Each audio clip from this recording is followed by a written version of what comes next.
বৌমা বলছেন আব্বাজি খুব ভালো আছি, আল্লাহ রাব্বুল আলামিন খুব ভালো রেখেছেন, খুব ভালো আছি, খুবই সুখে আছি, আরামে আছি। এইবারে তখন শ্বশুর বলছেন বৌমা আমার বেটা আব্দুল্লাহর ব্যবহার কেমন, আমার আব্দুল্লাহ তোমার সাথে কি ব্যবহার করে, আমার বেটা আব্দুল্লাহকে তুমি কেমন পেয়েছো? খবর লিখে দেখেন বহু যে বলছে বহুমা আমার বেটা যে আব্দুল্লাহ আছে কেমন চাল চল চরিত্র, কেমন ব্যবহার, কেমন কেমন ব্যবহার করে তোমার সাথে আমার বেটা। বহু দেখেন সুবহানাল্লাহ শ্বশুরকে বলছেন, কি বলছেন?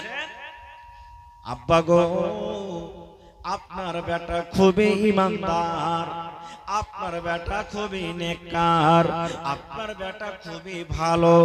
বলছেন আব্বা গো দিনের বেলাতে আপনার বেটা রোজা করে করে করে করে করে দিনটাকে কাটিয়ে দেয়, আর রাতের বেলাতে তাহাজ্জুদের নামাজ পড়ে পড়ে রাত কাটিয়ে দেয়। বলছেন আব্বা গো আমি যেদিন থেকে আমার স্বামীর বাড়িতে আমি এসেছি আমার হাত খানটা পর্যন্ত আপনার বেটা এখনো ছুঁয়ে দেখেনি, আমার গা খানে এখন পর্যন্ত হাত দেয়নি।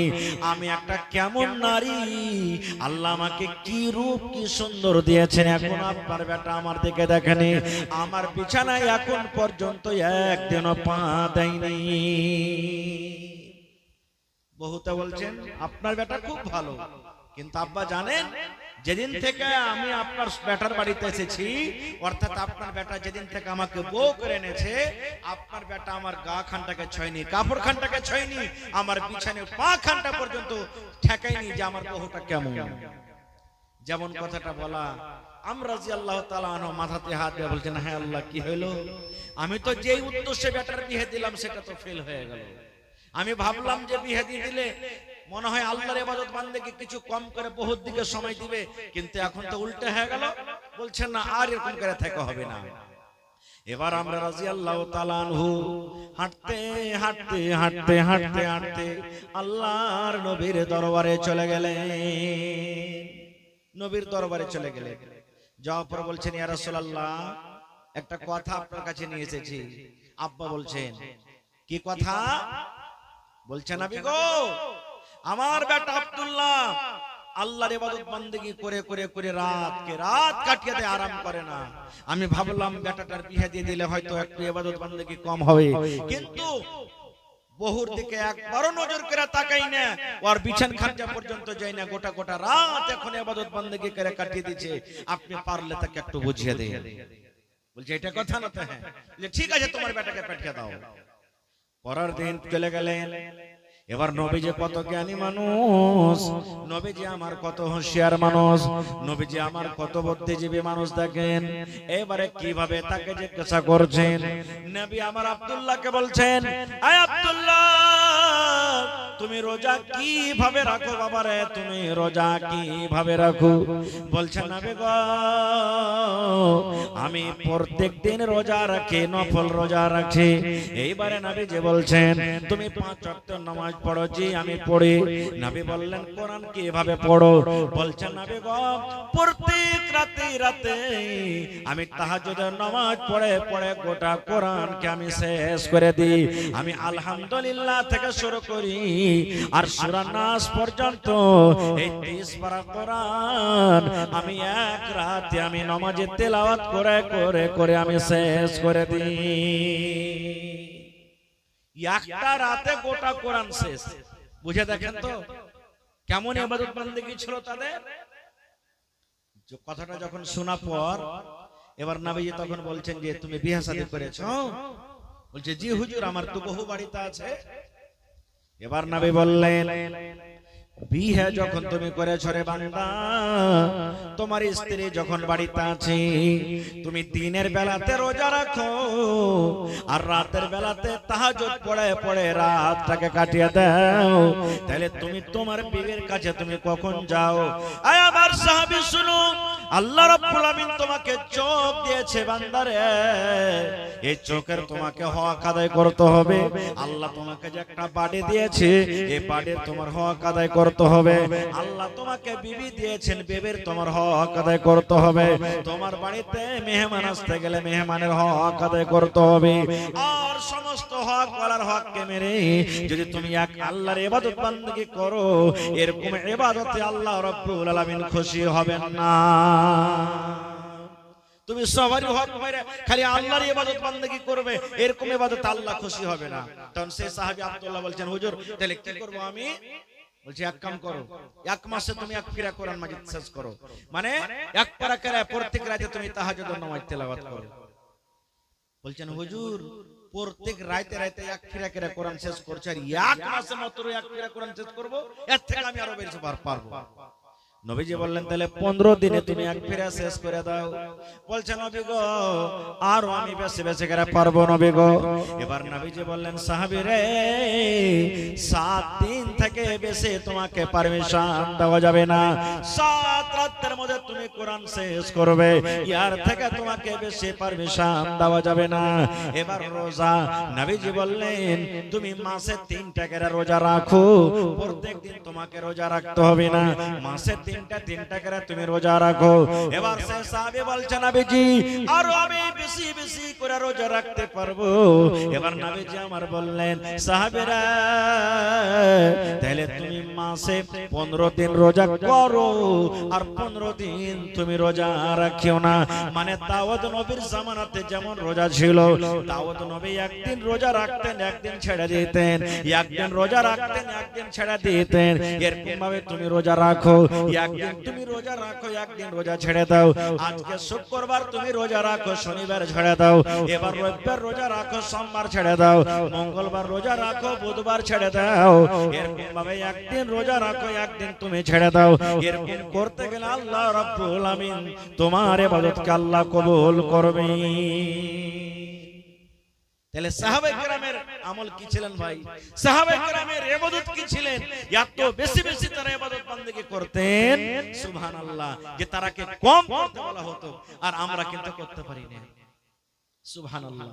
একদিন নবীজি মা আয়েশা রাদিয়াল্লাহু তাআলা আনহা বলেন, সহিহ বুখারী শরীফের হাদিস, বলছেন একদিন নবীজির বাড়ি আমার কাছে, নবীজির বাড়ি বিবির খেমানা ছিল। এটা হলো একটা বিবির বাড়ি, একদিন ওর কাছে থাকলেন। এটা হলো একটা বিবির বাড়ি, এক রাত ওর কাছে থাকলেন। এটা একটা বিবির বাড়ি, ওর কাছে একদিন থাকলেন। এই করে করে বাড়ি বানাচ্ছিল। আল্লাহ নবীর বিবি মা আয়েশা রাদিয়াল্লাহু তাআলা আনহা বলছেন যে একদিনকার ঘটনা, নবী আমার কাছে আছেন। ঠিক আছে আছেন। নবীজির বিছান কি? আজকে যে পালং, আজকে যে সোফা, আজকে যে আপনার তোশক, আজকে গাদলা, নানা রকমের বিছান। সুবহানাল্লাহ। আমার নবীর বিছান দেখেন। মা আয়েশা বলছেন কি, রে আমার উম্মত, আলহামদুলিল্লাহ যদি তুমি একবার পড়ো রে বান্দা, একবার তুমি যদি পড়ে দাও, একটা জোড়ের বদলাতে তোমার সাদকা হয়ে গেল। সুবহানাল্লাহ যদি তুমি পড়ে দাও, একটা জোড়ের বদলাতে তোমার দান হয়ে গেল, সাদকা হয়ে গেল। একবার যদি তুমি আল্লাহু আকবার পড়ে দাও, একবার তোমার সাদকা হয়ে গেল। এই করে করে নবী বলেছেন, হি উম্মত রে, তোমার ভালোবাসা বিবি আছে বাড়িতে, তোমার ভালোবাসা স্ত্রী আছে। আপনি বানসার চক চলে গেলেন, বিবির জন্য যদি 5 টাকা দামের একটা বিস্কিট নিয়ে বাড়িতে এলেন, আসার পর বিবিকে যদি বলেন, বিবিরা তোমার জন্য আমি বিস্কিট এনেছি রে বিবি, তোমার জন্য আমি মিষ্টি এনেছি, তোমার জন্য আমি অমুক তমুক এসেছি। দয়ার নবী বলেছেন, যদি নেকি মনে করে কোন আল্লাহর বান্দা, আল্লাহর বান্দি বিবির মুখে এখন বিস্কিট দিতে পারে, যদি বিস্কিট না জোটে নেকি মনে করে, যদি কোন আল্লাহর বান্দা ওয়াল থেকে 1 গ্লাস পানি নিয়েছে, যদি মহব্বত ভালোবাসা দিয়ে বিবির মুখে যদি 1 ঢক পানি দিতে পারে, নবী আমার বলেছেন এটা হলো সাদকা। বাড়িতে আপনার গরু আছে, বাড়িতে ছাগল আছে, মাঠে কাম কাজ করার জন্য আপনি চলে গেলেন, এক বড়া ঘাস কেটে নিলেন, বাড়িতে চলে এলেন, সুন্দর করে ঘাস কোটাকে আপনি সানি করলেন, ছোট্ট ছোট্ট করে কাটলেন, নেকি মনে করে যদি ওই গরুর জন্য, গায়ের জন্য, ওই মহিষের জন্য যদি আপনি নান্দে দিয়ে দিলেন, ওই গরুটার যদি আপনি পেট ভরিয়ে দিলেন, এটা হলো একটা সাদকা, এটা হলো একটা কি সাদকা, এটা একটা নেকি। এই করে করে নবী বলেছেন বিবির সাথে মিলন করা, বিবির সাথে সহবাস করা, বিবির সাথে হাত বিস্তারি করাও হলো নেকি, বিবির সাথে সহবাস করা ওটাও হলো নেকি, বিবির সাথে মিলন করা ওটাও হলো সাদকা। নিজের স্ত্রী বাড়িতে আছে না, ওর জন্য আপনি প্যার মোহাব্বত করলেন, মিলন করলেন, এটা হলো সাদকা। হাদিসের কথা। একজন সাহাবী বলছেন, হুজুর কেমন কথা বলছেন, বিবির সাথে মিলন করা তাও সাদকা? আল্লাহ রাসূল বললেন, হ্যাঁ রে খেপা, হ্যাঁ, বিবির সাথে মিলন করা সাদকা। বলছেন কেমন করে নবী গো? এইবার নবী বললেন, হে আমার সাহাবী, যদি তোমাকে আল্লাহ রাব্বুল আলামিন একটা জনব দিয়েছে, শরীরে তোমার শক্তি দিয়েছে, যদি তুমি এই কাজটা, তুমি যদি তোমার খায়েশটা ওয়াপার বেটে ছেলের সাথে তুমি যদি পূর্ণ করো, তোমার গুনাহ হবে কি হবে না? তোমার পাপ হবে কি হবে না? বলছেন নবী গো, পাপ হয়ে যাবে, গুনাহ হয়ে যাবে। এবার নবী আমার বললেন, সাহাবী রে, যখন তুমি একটা ওয়াপার বেটে ছেলের হাত ধরলে তোমার গুনাহ হয়ে যাবে, একটা ওয়াপার বেটে ছেলেকে যদি তুমি চুমা দাও গুনাহ হয়ে যাবে, একটা ওয়াপার বেটে ছেলের সাথে তুমি সহবাস করো তাহলে তোমার জেনা হয়ে যাবে। তাহলে ওই কাজটা যখন তোমার হালাল বাড়িয়ালি হালাল স্ত্রীর সাথে তুমি পূর্ণ করো, তাহলে কেন নেকি হবে না? হালাল স্ত্রীর সাথে যদি তুমি সেই কাজটা পূর্ণ করো, এটা তোমার জন্য হয়ে গেল সাদকা। তাহলে বুঝে গেলেন ইবাদত কাকে বলে। এবারে ইবাদত কার জন্য করতে হবে আমাদেরকে, কার জন্য ইবাদত করতে হবে? কোন লোক দেখানো ইবাদত চলবে, চলবে না। লোক দেখানো ইবাদত যদি করেন তো রিয়াকারী হয়ে যাবে। যেমন কুরবানি, কুরবানি কার জন্য করতে হবে ভাই? কথা বলেন, কার জন্য? আল্লাহর জন্য করতে হবে। দান কার জন্য করতে হবে? আল্লাহর জন্য করতে হবে। নামাজ কার জন্য করতে হবে? আল্লাহর জন্য করতে হবে। হজ কার জন্য করতে হবে? আল্লাহর জন্য। কিন্তু দুনিয়াতে কিছু মানুষ এমন আছে, ও যদি 3 লাখ 4 লাখ টাকাতে হজ করে আসার ওকে যদি খালি হাজে না করেন তো রাগ খারাপ হয়ে যাবে, মন খারাপ হয়ে যাবে। কিছু মানুষ এমন আছে, ও যদি ভালো কাম করে, ওর যদি তারিফ না করেন তো ওর মন খারাপ হয়ে যাবে। জি না, ইবাদত বন্দেগী সব সময় আল্লাহর জন্য হওয়া চাই।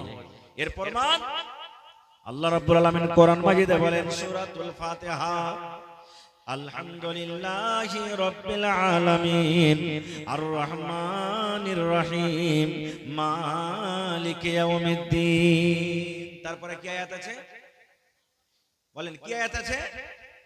ইয়াকা না'বুদু ওয়া ইয়াকা নাস্তাঈন। আছে না? নেই? সবারই ছোট বড় মুখস্থ আছে। ইয়াকা না'বুদু এর মানে হলো আল্লাহ, আমরা যত মানুষ আছি সবাই নামাজে পড়ি, যারা নামাজি মানুষ নামাজে পড়ি। এই আয়াতটার তরজমা মানে কি? আল্লাহকে বলছেন ইয়াকা না'বুদু, হে আল্লাহ আমি তোমার ইবাদত করি, তোমার ইবাদতকে করি, ওয়া ইয়াকা নাস্তাঈন, এবং আল্লাহ একমাত্র তোমার কাছ থেকে সাহায্য আমরা চাই। আল্লাহ জি তোমারই ইবাদত বান্দেগী করি এবং তোমার কাছ থেকে আমরা সাহায্য চাই। সুবহানাল্লাহ। একদিন ইব্রাহিম নবীর বাড়িতে একটা মাজুসি বলে যারা আগুনের পূজা করে, আগুনকে আল্লাহ মনে করে, একটা কুটুম চলে এসেছে, মাজুসি আগুনকে পূজনেওয়ালা। ইব্রাহিম নবী তাকে খাইতে দিয়েছে। খাজা দেওয়ার পর ইব্রাহিম নবী বলছেন যে তুমি বিসমিল্লাহ বলে খাও। তো মাজুসি বলছে আমি বিসমিল্লাহ বলবো না। বিসমিল্লাহ মানে আমি আল্লাহর নাম নিয়ে খাচ্ছি। বলছে বিসমিল্লাহ বলবো না। কইছে কেন বলবে না? কইছে এমনি আমি তোমার বিসমিল্লাহ টিসমিল্লাহ আমি মানি না। তো ইব্রাহিম নবী বলছেন তাহলে তুমি কিসের নাম নিয়ে খাইবে? কইছে আমি আমার আল্লাহ, আমার ভগবান যে আগুন, আগুনকে আমি আল্লাহ মনে করি, আমি আগুনের নাম নিয়ে খাবো। ইব্রাহিম নবী সামনে থেকে থালা খান টেনে নিলেন। টেনে লওয়ার পর এবার সেই মাজুসিকে বলছেন, রে আল্লাহর বান্দা, তুমি যদি আল্লাহর ইবাদত বান্দাগি না করো, তুমি যদি আল্লাহর নাম নিয়ে যদি খানা না খাও, তাহলে তুমি যাকে ভগবান মনে করেছো, যাকে তুমি পূজা করো, যে আল্লাহর তুমি ইবাদত করো, ওই আল্লাহর কাছ থেকে তুমি খানা চাও। যে আল্লাহর তুমি ইবাদত বান্দেগি করো, পূজা করো, সে আল্লাহর কাছ থেকে তুমি খানা চাও। এবারে তখন মেহমান উঠে হাঁটতে শুরু করেছে। ধরেন এখান থেকে হাঁটতে 10 কদম যখন গেছে, আল্লাহ তাবারাক ওয়া তাআলা ইব্রাহিম নবীকে ডাক দিয়েছেন। কি দিয়েছেন জানেন?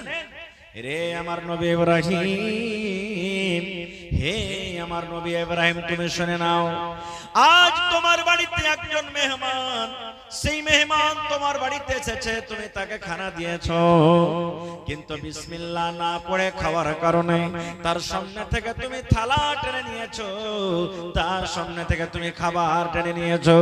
ইব্রাহিম শুনে নাও, যেদিন থেকে নিয়ে জন্ম হয়েছে, আজকে লোকটার বয়স 50 বছর হয়ে গেল, আজকে লোকটার বয়স 60 বছর হয়ে গেল। আল্লাহ বলেন, ইব্রাহিম রে, 50 বছর লোকটার বয়স হয়ে গেল, জীবনে কোনদিন বিসমিল্লাহ বলেনি, বিনা বিসমিল্লাহতে খানা খেয়েছে। আমি আল্লাহ রাগ করে কোনদিন বলিনি তোকে খেতে দেব না রে, তোকে খেতে দেব না। আল্লাহ বলেন, ইব্রাহিম, আর তোমার বাড়িতে এক টাইমের লোকটা খাবার খেতে এসেছে, আর বিসমিল্লাহ না বলার কারণে তার সামনে থেকে তুমি থালা টেনে নাও। নারে তাকবীর। তাহলে ভাই, ইবাদত বান্দেগি হলো ওইটাই, যাতে আল্লাহ তাবারাক ওয়া তাআলা রাজি হয়ে যাবেন, খুশি হয়ে যাবেন। এবং ইবাদত বান্দেগি কার জন্য করতে হবে? একমাত্র আল্লাহ তাবারাক ওয়া তাআলার জন্য করতে হবে। আজকে আমরা মুসলমান, তারাবির নামাজ পড়েছি, 5 ওয়াক্ত তো আছে। যদি খালি ইমাম সাহেব একটুখানি লম্বা করে দেয় 2-4 আয়াত, নামাজের পরই আমরা ইমাম সাহেবকে বলবো, হাজি ইমাম সাহেব, হাফিজ সাহেব, এত কি লম্বা লম্বা করে তেলাওয়াত করতে হয়? আরে আমরা কাম কাজ করা মানুষ, একটু ছোট ছোট করে পড়িতে পারো না? কি মশা, ও নামাজ পড়ছে দেখো, ডাহিন হাতে বাড়ি, একবার পা হাতে বাড়ি, খালি বাড়ি চলছে। ওরে সুবহানাল্লাহ। আমার আপনার নবী মুহাম্মদ সাল্লাল্লাহু আলাইহি সাল্লাম 5 ওয়াক্তের ফরজ নামাজ দূরের কথা, আল্লাহর নবী রাতের বেলাতে তাহাজ্জুদের নামাজ পড়তেন। মুসলমান, এই আমার জংলা টলার গ্রামের মেয়েরা খালারা শুনেন, আমার নবী তাহাজ্জুদের নামাজ এত লম্বা করতেন, এত রাতের বেলাতে লম্বা করতেন। নামাজ পড়ে নামাজে দাঁড় হয়ে নবীর পা গলা মোটা হয়ে ফুলে যেত। আপনি যেরকম ভাবে বসে আছেন, 3 ঘন্টা বসে থাকবেন, আপনার পা ফুলে যাবে। ট্রেনে দেখবেন যারা জেনারেল ডাব্বাতে যায়, খাড় হয়ে থেকে পা খানটা ফুলে যায়। ফুলে কি ফুলে না? নবী আমার রাতের বেলাতে তাহাজ্জুদের নামাজ পড়ে নফল পড়ে এত লম্বা তেলাওয়াত করতেন, নবীর পা দুটো কিন্তু মোটা হয়ে ফেলে যেত। আল্লাহর নবীর বিবি মা আয়েশা রাদিয়াল্লাহু তাআলা আনহা নবীকে বললেন, নবী গো, আল্লাহ রাব্বুল আমিন আপনার আগেকার গুনাহ maaf করে দিয়েছেন গো নবীজি, আল্লাহ আপনার পিছনের গুনাহ maaf করে দিয়েছেন। আল্লাহ নবী গো, আগেকার গুনাহ আল্লাহ maaf করে দিয়েছেন, পিছনের গুনাহ maaf করে দিয়েছেন গো দয়ার নবী। তবে এত কষ্ট করে কেন আপনি ইবাদত বান্দেগি করেন? দেখেন এত লম্বা তেলাওয়াত করেন নবী, তেলাওয়াতের কারণে আপনার পা মোটা হয়ে ফেলে যায়। নবীজি, কেন আপনি এত কষ্ট করছেন? আপনার তো আল্লাহ আগে কারো গুনাহ মাফ, পিছে কারো গুনাহ মাফ, সব গুনাহ মাফ করে দিয়েছেন। ফিল জান্নাহ। ওহরে মুসলমান তোরা হর্ষ নাই মান, ওহরে মুসলমান তোরা হর্ষ নাই মান। নমাজ পড়ো রোজা রাখো, নমাজ পড়ো রোজা রাখো, আর পড়ো কোরআন। ওরে মুসলমান তোরা হর্ষ নাই মান। যদি করো নমাজ রোজা, থাকবে না তোর পাপের বোঝা। যদি মানো পাক কুরআনের কথা, থাকবে না তোর গুনাহ খাতা। পুলসিরাত পার করিবেন, পুলসিরাত পার করিবেন খোদা রব্বে দো জাহান। ওরে মুসলমান তোরা হারেস নাই মান। কি কোহরে কি আমল কলি একাই আলি একাই যাবি, কি কোহরে কি আমল কলি একাই আলি একাই যাবি। ভালো আমল যদি করে গেলি, নেক আমল যদি করে গেলি, হবে তোর কল্যাণ। ওরে মুসলমান তোরা হারেস নাই মান। নারে তাকবীর। আজকে জলসার যোগ্যতময় শ্রদ্ধেয় সভাপতি সাহেব, উপস্থিত উলামায়ে কেরাম, সামনে বসে থাকা ইসলাম দরদি দিন দরদি ভাই ও বাবাজিরা, পর্দানাসীন মায়েরা খালারা, সমস্ত তারিফ ও গুণগান সেই মহান আল্লাহ তাবারাক ওয়া তাআলার জন্য, যে মহান আল্লাহ তাবারাক ওয়া তাআলা গরমের মৌসুমে নরম গরম বিছানাকে ত্যাগ করে এই জংলা গ্রামের মসজিদের উন্নতি কল্পে একটা জলসার এই প্যান্ডেলে তো গুনাহ থেকে মাসুম, তো কি কারণে এত লম্বা লম্বা ইবাদত করছেন? নবী আমার কি বলেছিলেন জানেন? এই আমার ভাইরা খালারা শুনেন, আল্লাহর নবী বিবির কথাটা শুনে বলছেন, আয়েশা রে আনাকুনা আবদান শাকুরা, আয়েশা আল্লাহ যে আমার গুনাহকে maaf করে দিয়েছেন, তবে আল্লাহ রাব্বুল আমিনের কি আমি শুকরিয়া আদায় করব না? আল্লাহর শুকরগুজার বান্দা আমি হব না? আল্লাহ যে আমার গুনাহকে maaf করেছেন, তো কি আল্লাহর আমি শুকরিয়া আদায় করব না? এ ভাই আমার মায়েরা খালারা, যদি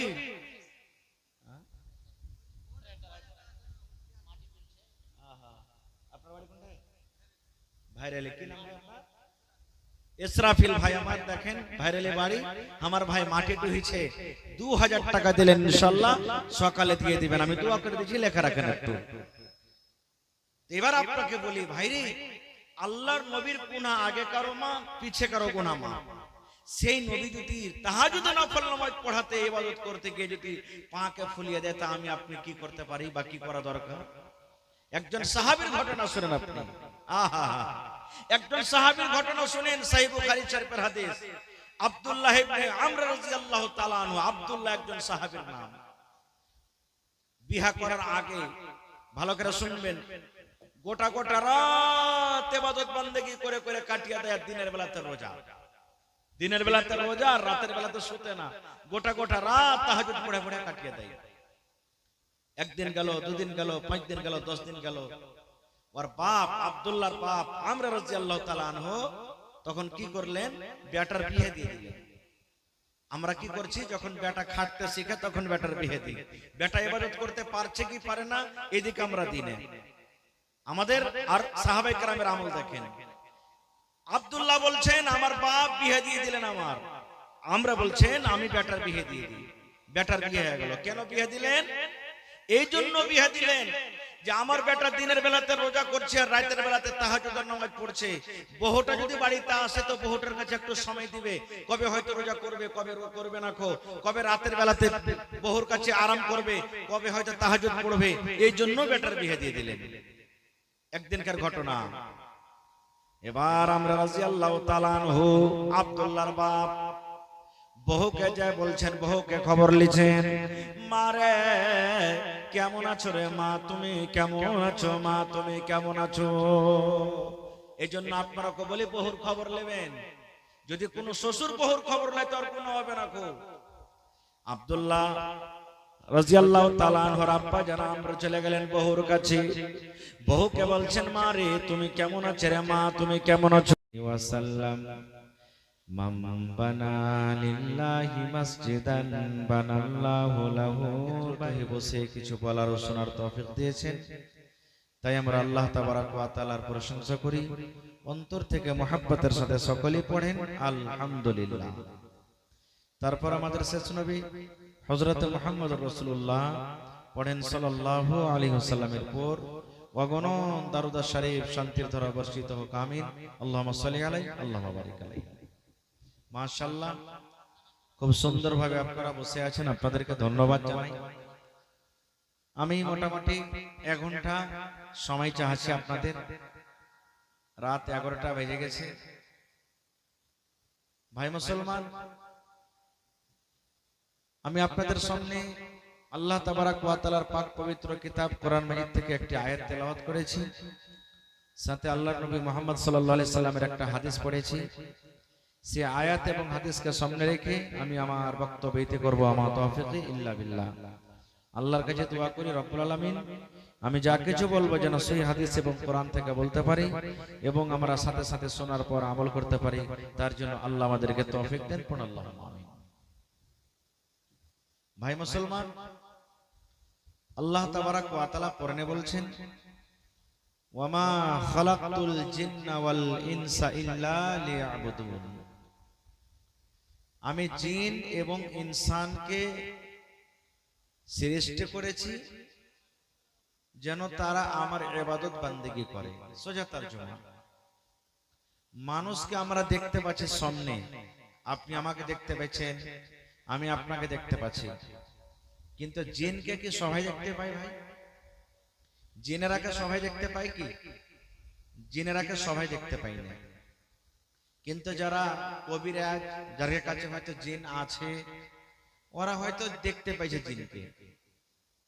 তো আল্লাহ তাবারাক ওয়া তাআলা বলছেন, দুনিয়ার মানুষ, জিন এবং মানুষ, ইনসান আমি তৈরি করেছি যেন এরা দুনিয়াতে শুধু আমার ইবাদত করে। আল্লাহ বলছেন।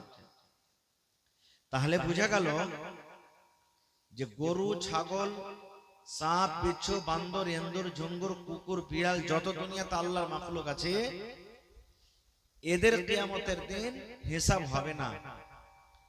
এরা ইবাদত বান্দেগি আর পরে ফরজ নেই, কিন্তু মানুষ এবং জিনের পর আল্লাহ তাবারাক ওয়া তাআলা ইবাদতটাকে দিয়েছেন। মানুষ এবং জিনকে আল্লাহর ইবাদত করতেই হবে। আমরা যাকে নবী মানি, জিনেরাও ওকে নবী মানে। আমরা যে কোরআনকে মানি, জিনেরাও ওই কোরআনকে মানে। আমরা যে আল্লাহকে মানি, জিনেরাও ওই আল্লাহকে মানে। আমরা যে রাসূলকে মানি, জিনেরাও ওই রাসূলকে মানে। মানুষের মধ্যে যেমন ভালো মন্দ আছে, যে কেউ নামাজি, পরজি, মুত্তাকি ভালো, আর কেউ মন্দ খারাপ, জিনের মতো ভালো আছে, মন্দ আছে। এ নেককার জিন আছে, ইমানদার জিন আছে, আর জিন আছে। কিন্তু ভাই মুসলমান, আমরা কিছু মুসলমান এমন আছি যে সিজন নিয়ে ইবাদত করছি। আমরা সিজনে সিজনে ইবাদত করছি। যেমন একটা মাকড়ের সিজন হয়, যেমন একটা চিনিয়া বাদামের সিজন হয়, আলুর সিজন হয়, বাগানের সিজন হয়, ভেন্ডির সিজন হয়। সিজনে সিজনে যেমন ফসল হয়, ওই মতো সিজনে সিজনে আমরা ইবাদত বান্দেগি করছি। বলবেন মাওলানা এটা ফের কেমন কথা? জি, আপনারা বলেন তো, মনে কেউ দুঃখ নেবেন না, আমি আপনাদের বোঝার জন্য বলছি। এখন যতটি লোক আমার ভাইয়েরা যারা নামাজ পড়ছেন, আলহামদুলিল্লাহ, ভালো কথা। কিন্তু যখন রমজান মাস চলে আসবে, এর থেকে বাড়বে না কমবে? আপনারা বলেন তো, একটু কথা বলেন, বাড়বে না কমবে? বাড়বে বেশি, মানে এত বাড়বে যে মসজিদ ছোট পড়ে গেল মনে হয় 1 মাসের জন্য। এবার যেমনই ঈদের নামাজ পড়া হয়ে গেল, শাক যেমন পুটলিতে করে মায়েরা খালারা বাঁধে, আর কিছু ভাই ওরকম ভাবে নামাজ আর রোজার তারাবি কোটাকে সবটিতে পুটলিতে বাঁধবে, বাঁধে কবে মসজিদের গেটে তোকে ঝুলিয়ে থেকে থাক, ফের 1 বছর পর যেতে আল্লাহ মাছ রাখাতে এসে তোকে খুলবো। এরকম হয় কি হয় না ভাই? একটা হয়ে গেল সিজন। আর সিজন কখন হয়? ঈদ বকরিদের সময় দেখবেন 1 বিঘা জমির একবার মাঠ, গোটা ঈদগাহ ভরে গেল। ওইটাই গ্রাম, ওইটাই এলাকা, জুমা মসজিদ ঘন্টা ভরে না। আর ঈদ বকরিদের দিন দেখেন যে গোটা একবারে মসজিদ ভরে গেল, ঈদগাহ ভরে গেল। হয়েছে কি হয় না? তারপরে জানাজা দেখবেন, জানাজা দেখবেন জোহর, আসর, মাগরিব, এশারে 20 5টা 10টা নামাজি। আর যদি জোহর পর যদি জানাজা হয়, দেখবেন মোটামুটি 400-500 মানুষ হয়ে গেল জানাজাতে।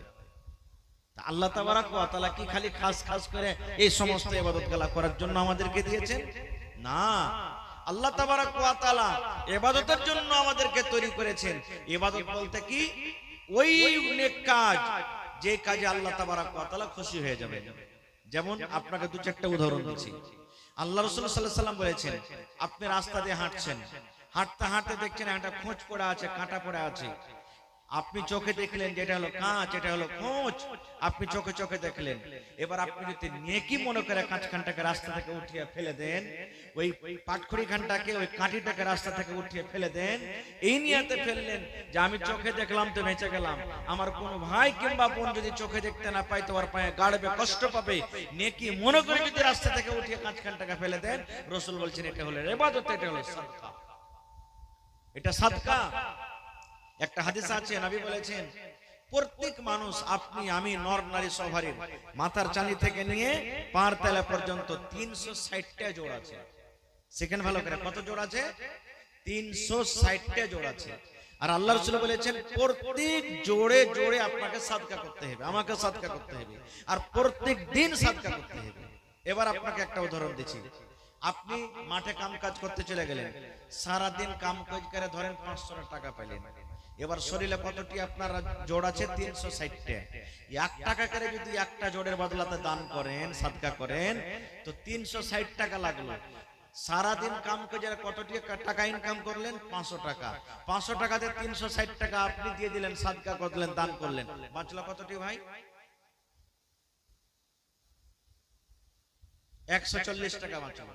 140 টাকাতে আপনার কাপড় আছে, কলম আছে, কপি আছে, বাচ্চার টিউশন আছে, এলাচ আছে, দানা আছে, তেল আছে, সব রকম আছে। এবার কি হবে? তো শুধু দান করাটা আপনার সাদকা নয়, নবী বলেছেন, কি বলেছেন?